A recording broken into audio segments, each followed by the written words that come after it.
Well, I recently got married. Now, prior to being married, the wife did not have a car, and we decided, well, the gifts we received from our wedding, we'll take that money and we'll buy her a car, and that's exactly what we did. So we decided to purchase a 2018 Honda CRV. This car has 100,000 miles on the clock. I'm not concerned about it. These cars are pretty reliable. With regular maintenance, I think we'll get up to 200, maybe 250,000 miles without any major issues, and any small issues that arise, I'm confident that I can fix those issues. Now, the wife is not happy that this car does not have Apple CarPlay, and I told her, well, if we buy this car, we save a bunch of money, we can get you an aftermarket head unit, and we can install Apple CarPlay in this car, and that's exactly what this video is about. So, today's video, I'm going to show you how to install Apple CarPlay in a Honda CRV. Now, when it comes to purchasing these aftermarket head units, they kind of vary in terms of quality and features. I decided to go with the higher end one. This one cost me about $350. I know it's a little expensive, but in my opinion, it's a small price to pay for all the features you get out of the Apple CarPlay. Now, this particular device is made by CGOGC.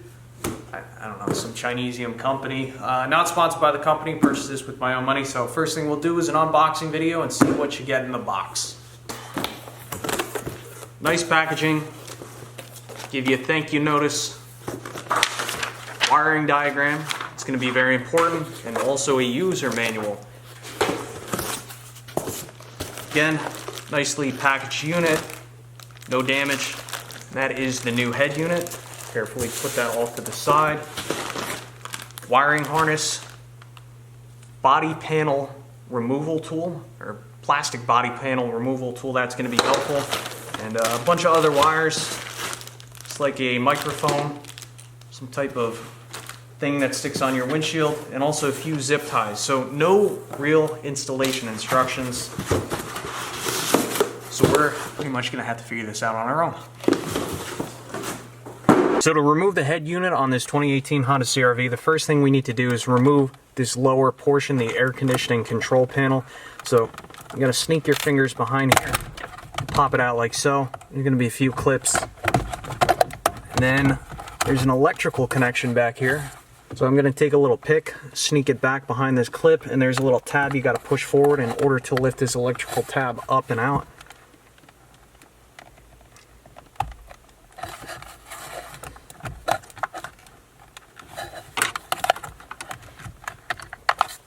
Now that I have that electrical tab out, I can carefully remove the air conditioning controls out of the way.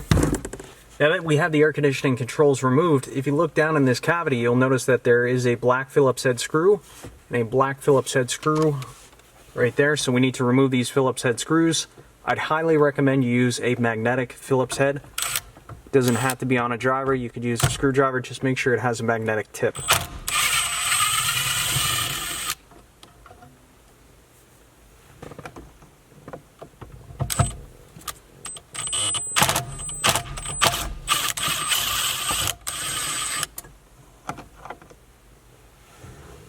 Now I believe there's going to be a few more plastic clips on the backside of this head unit, so let's try grabbing corner to corner, rocking it slightly, have the left side popped out. Try again on the right side. There we go. I'm going to pull this forward. So I was able to lift up on this wire loom. It was kind of caught behind this metal bar down here. I was able to lift that up, pull the unit forward and out, and that gives you good access to these four connections that you need to remove in order to get this head unit out the rest of the way. So again, there's just these little push tabs. You push down on them and pull these connectors out. One's giving me a little trouble. Get this other easy one here.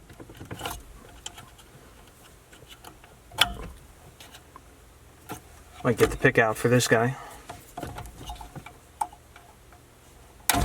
There we go. Take our head unit, move it out of the way. So we just finished removing the OEM head unit, and as you can see, this thing is pretty beefy. The aftermarket unit is much smaller and it does not have this metal enclosure. Reinstalling it is going to be a little bit different because those two screws that we removed off this OEM unit, we're not going to be reinstalling those because we don't have this big box that we need to support. This new unit is smaller and We'll see how good this unit actually is, but it's definitely a bit different. Unfortunately, the electrical connections that plug directly in the back of this OEM unit will not plug directly into this head unit. So now I'm going to start breaking down these wire harnesses and see if we can get everything to plug in. Now I would like to start going over the wiring of this unit. So it seems a little bit complex, but actually it's pretty simple. So we have 4 connections in this pocket in the dash. So these 2 large gray connectors, we'll start with those. Those are simple. Those 2 gray connectors connect to all your speakers. They provide power to the unit. They connect to the rear view camera. So these will plug into the adapter harness in our new head unit. As for these other 2 connections, we'll go to this one next. This square gray looking connection, this is for the in-console USB connection. And this is going to plug into the head unit, but we are going to have to use an adapter in order for this to plug into the head unit. Simple connection. And then finally, we have the factory AM/FM antenna connection, and that will also plug into the adapter harness. Now let's start talking about the head unit and the wiring harness. So included in the unit, you'll find that there is a main wiring adapter harness, and this is going to be the main thing we're using. We're also going to need this. This is going to allow us to utilize the factory installed backup camera. And then we also have this adapter. This is for the USB line that is installed in the car. So this is a USB line adapter, and it's going to allow it to integrate with this head unit. So first, I'll start by saying, when you first get this kit or a similar kit, it may be a little bit intimidating because they include a lot of different wires, adapters. I'd imagine this is designed to be installed in a variety of cars with different equipped features. So don't be intimidated by all the extra stuff. Just look at the wiring diagram, look at what your car has, and determine what you actually need.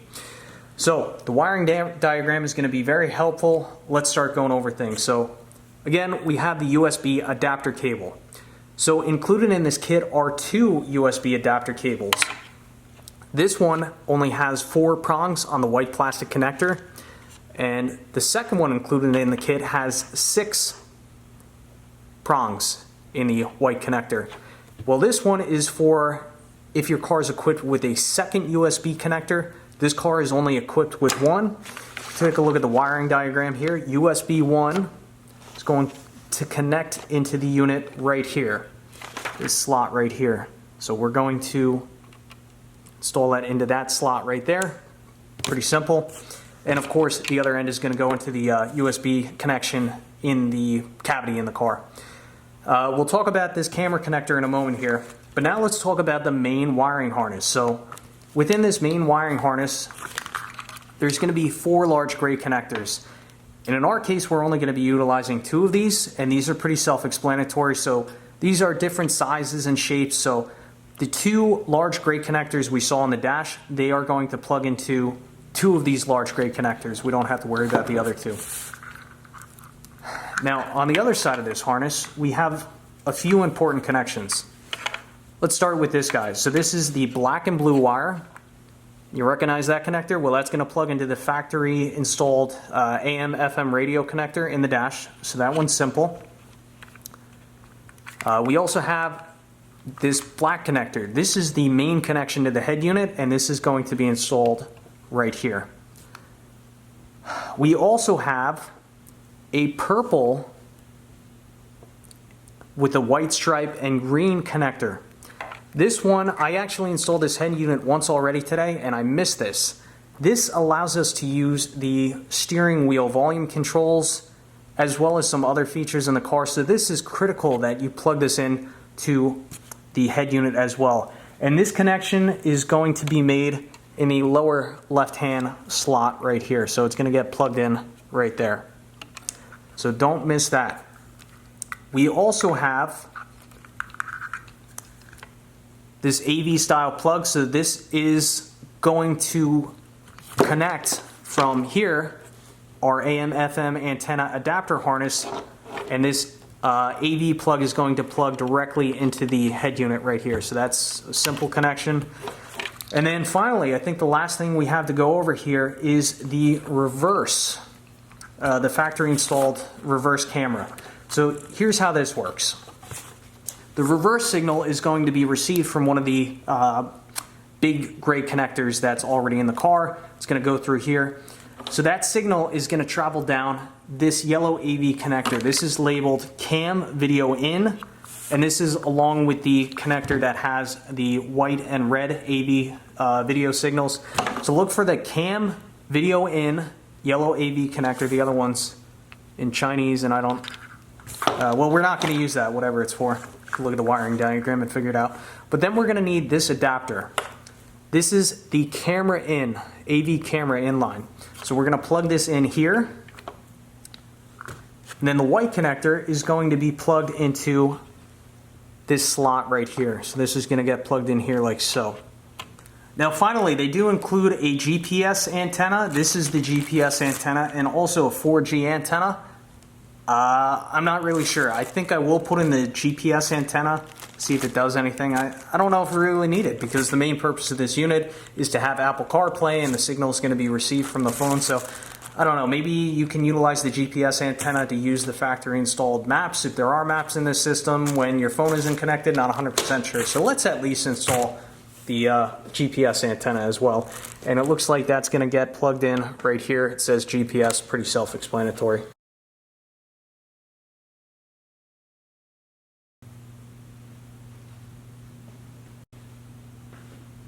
Alright, let's start making some connections. So first thing, you'll notice I do have the GPS wire routed through this hole in the dash. It goes down, sneaks behind the glove compartment. I need to put that up into the dash, but this is the GPS wire that was included with the kit. So we'll start with this square connector. This is the USB adapter cable. So there's a little slot right here. That's going to install right into this clip right here. So this is going to be a tight fit. Heard a little click. That's installed properly. Now let's move on to the main adapter harness. So I guess we'll start with this blue and black wire. This is a pretty easy connection. So this blue and black wire is going to connect to the factory AM/FM antenna. Faint snap. Maybe not. Well, it's not coming apart now, so that simple connection.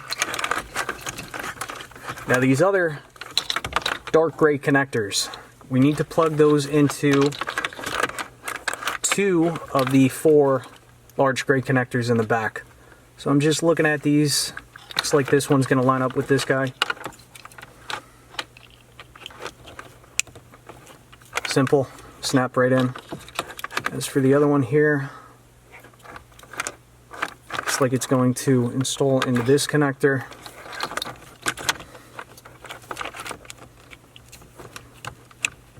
Plugged right in. We also have the factory backup camera adapter cable connected. Again, cam video in, camera in. And with that, we should be able to start plugging everything into the back of this unit. Right, so let's start making our wiring connections to the unit itself. So I've already installed the main connector, and that's the black connector on the right side. Again, remember there's a fuse hiding in here, so if your head unit ever dies or shorts out, check that fuse. So next thing I want to install is the reversing camera input.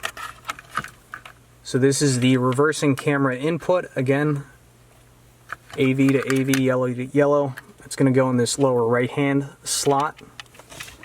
Clip is going to face up.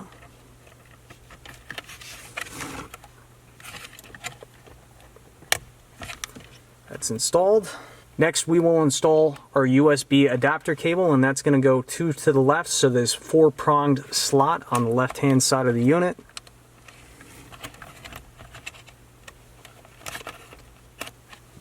Next, look for the purple and white stripe and green wire with this white connector. Again, this is going to allow you to use the steering wheel volume controls and voice button.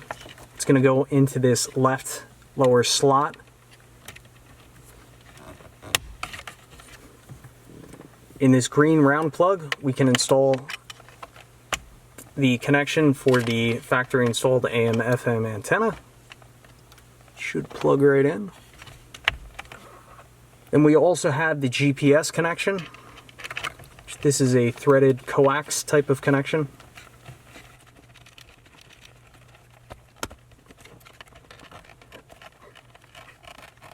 Okay, and I think we're all hooked up back here. Now before we turn this around and press it into the dash, there are 4 white clips that you're going to have to remove off the old factory head unit and clip those into the new head unit.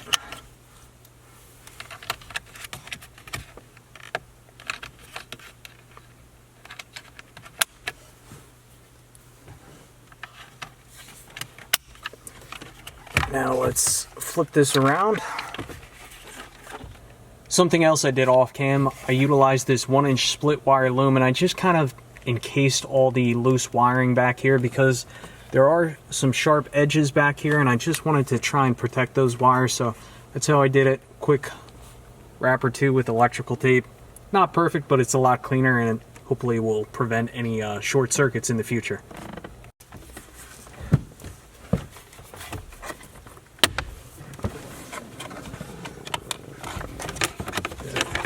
Side isn't clipping in. There we go. All right, let's give her a try.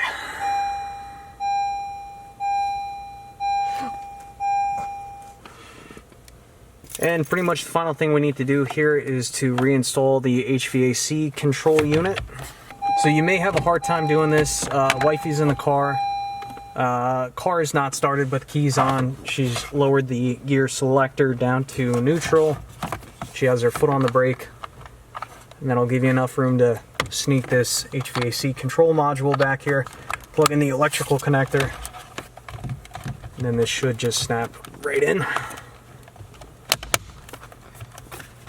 Everything is snug.